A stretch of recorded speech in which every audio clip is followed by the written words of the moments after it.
Bonjour à vous et merci de passer du temps sur mon blog Parents Investisseurs.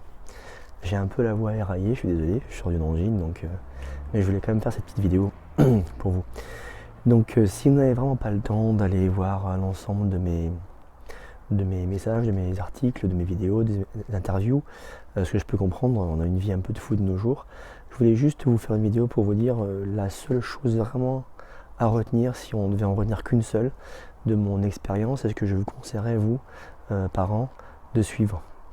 Bon, déjà, je vous conseille comme de prendre mon guide des 10 principes fondamentaux du parent investisseur, parce que ça vous donne vraiment une synthèse de ce que j'ai pu appliquer pendant maintenant presque 15 ans, comme précepte en termes de financier, investissement et notamment immobilier.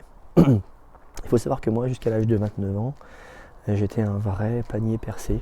J'avais zéro patrimoine, j'avais rien, pas un sou en banque.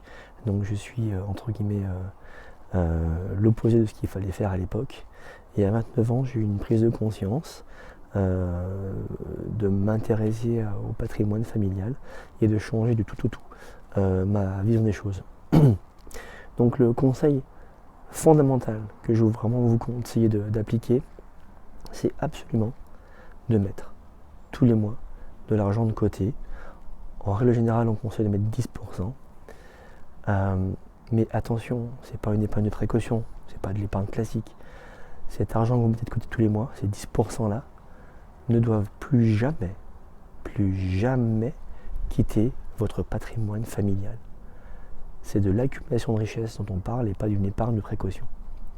C'est très important, ça fait une grosse différence et c'est ce qui va vraiment vous permettre de passer à un niveau supérieur à terme dans vos finances et également de mettre votre famille à l'abri d'un besoin dans X années. J'entends bien, hein, c'est compliqué. Aujourd'hui, beaucoup de gens disent mais j'ai pas assez d'argent pour vivre, comment je peux mettre de côté? Je vous préconise 10%. Ceux qui peuvent plus, tant mieux. Ceux qui ne peuvent pas, 10, faites 5. Mais disciplinez-vous, autodisciplinez-vous à mettre de l'argent de côté et faire en sorte que cet argent ne quitte jamais votre patrimoine. C'est un des principes fondamentaux. Je ne l'ai pas inventé, c'est pas moi qui ai eu la formule magique un jour. Il y a un livre que je vous conseille vraiment grandement de lire qui s'appelle L'homme le plus riche de Babylone.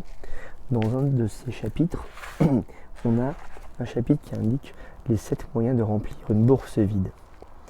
Et le premier moyen, commencer à remplir votre bourse, effectivement précise cette précepte-là, de mettre de l'argent de côté et de faire en sorte qu'il ne quitte jamais, plus jamais, votre patrimoine.